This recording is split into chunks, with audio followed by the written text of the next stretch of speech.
Hello everyone, and welcome to another episode of the Wise Decision Maker Show, where we help you make the wisest and most profitable decisions. My name is Dr. Gleb Tsipursky. I'm the CEO of Disaster Avoidance Experts, the future of work consultancy that sponsors the Wise Decision Maker Show. And today we'll talk about why forced return to office is a profit killer. Let's talk a little bit more about it. And first, let's talk about employee engagement and disengagement.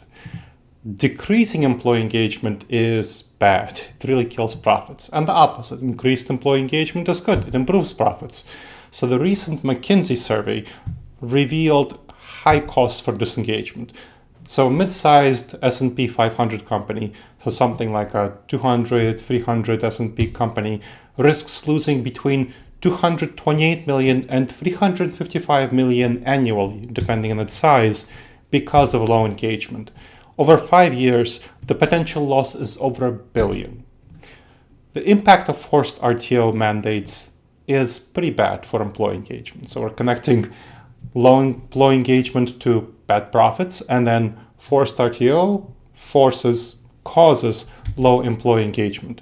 So forced office return mandates contributes to disengagement. So Gallup survey shows that US staff engagement dropped from 36% in 2020 to 34% in 2021 and 32% in 2022, with fully remote or hybrid staff showing higher levels of engagement of 37% compared to those exclusively on-site, 29%. So that's a pretty big difference. That's 8% difference from 29 to 37%, and of course, proportionately, that's just under a third less engagement for people who are working exclusively on site. And the difference is about the same for remote capable and non-remote jobs. So it really has to do with working on site is a problem. So the core drivers of employee disengagement and engagement, according to McKinsey, include inadequate compensation, lack of meaningful work, and lack of flexibility. Now, employees fall into 6 categories according to McKinsey. With thriving stars are 4% of the workforce. They are really excelling in remote and hybrid setups. The majority, 75%, seek flexible work. They consist of people who are reliable and committed, mildly disengaged, double dippers. Whereas disruptors are actively disengaged and quitters are disengaged but high performing. So, thinking about the remote work perspective and the factors that McKinsey identified, we know that fixing pay issues is, of course, inadequate compensation. That's expensive. And if people don't already believe their jobs are meaningful, convincing them that they're meaningful is pretty difficult. Whereas flexibility is much more easy to offer. That's a key differentiator in engagement. So, should we just offer remote work to everyone? Unfortunately, that's not how it works. So looking at the data, even fully flexible firms can struggle with employee engagement. So there's a survey by PromoLeaf that shows some obstacles to engagement in remote work. 68% feel less connected to coworkers, 58% believe their contributions are less visible, and again, this is for remote work. 39% feel mental health needs are not being adequately met, 47% miss informal social interactions, 42% find collaboration and brainstorming challenging, and 36% struggle to build relationships. All of these findings are because companies don't really know how to do remote work effectively.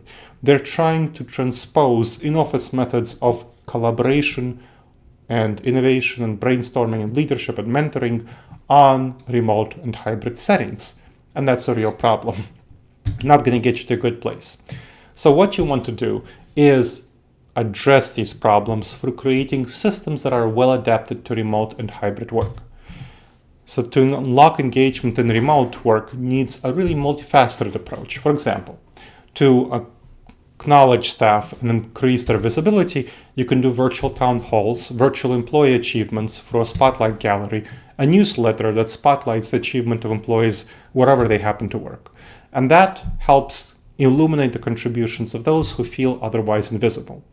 For example, I'll talk about a client, a software development firm that saw a productivity dip among remote staff with an investigation that we ran through focus groups, finding that and surveys finding that 60% of remote workers felt their contributions were not noticed. So what we did is we introduced a digital recognition platform to highlight achievements, which led to an increase in satisfaction and productivity alike, which of course improved engagement. Now, you also want to do community building activities to help people collaborate in remote team contexts. For example, a great place to start with is a virtual community center, featuring a space for casual chats, online team building activities, and relationship building. You can do a virtual office space or something like a Slack with specific activities for collaboration and team building, or Microsoft Teams channels. So incorporate initiatives like virtual coffee chats, where people opt in to meet each other, be matched for virtual coffee chats, half an hour randomly once a week with a colleague. Shared online hobbies, so have groups would do things like playing video games or watching various television or movies with each other. Remote volunteer activities, so there are a number of volunteer activities you can do remotely together, like reaching out to seniors and helping them be less lonely. These steps can help mitigate the kind of isolation that people feel in remote work and help people collaborate more effectively. So, at the regional insurance firm that I worked with, remote staff felt isolated and disconnected, and so the company initiated some regular virtual events as a result, like online game nights, virtual coffee chats, and so on. And this helped reduce the feelings of isolation and build a stronger sense of community. And that helped substantially boost the morale of staff. Okay, what about mental health concerns? So 39% of remote employees feel their mental health needs are overlooked according to the Promo Leaf survey. So this needs to be addressed, of course. So you want to offer mental health resources like wellness programs and virtual therapy. So, as an example, a professional services firm noticed a decline in remote work performance among the staff. An investigation found that remote employees felt their mental health needs were neglected. So, working together with me, the company implemented mental health support services and wellness programs, which helped lead to improved employee well-being and increased productivity. You also want to foster collaboration in remote work. According to the Promo Leaf survey, again, using those traditional systems and processes, 42% of employees say collaboration is more challenging remotely.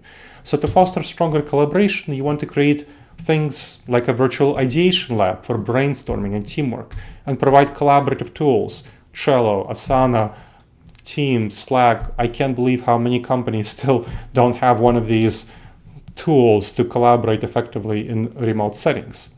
Conduct regular remote brainstorming sessions using virtual asynchronous brainstorming, and the technique I talked about previously, and encourage open communication about personal life as well as professional activities, which helps bridge collaboration gaps posed by remote work. For example, there was a large financial services company that I worked with whose employees struggled with remote collaboration. So I provided training in remote collaboration, including introducing collaborative tools and techniques to customize these tools for remote work, which helped foster a more collaborative culture, and that enhanced productivity and innovation. Okay, so here's how you address tangible barriers to employee engagement in remote settings. Now, flexibility isn't a quick fix for engagement. You need to, of course, offer flexibility, but that's just a basis. That's a 101. You also need to go to a 201. So you must address barriers like lack of recognition, a weak sense of community, poor mental health, challenges in collaboration, and this is what will help you address the engagement issues with evidence-driven methods in a flexible setting. All right, everyone. I hope you've enjoyed this episode of the Wise Decision Maker Show. Please make sure to subscribe wherever you checked out the show and leave a review. It helps others discover the show and helps us improve the show.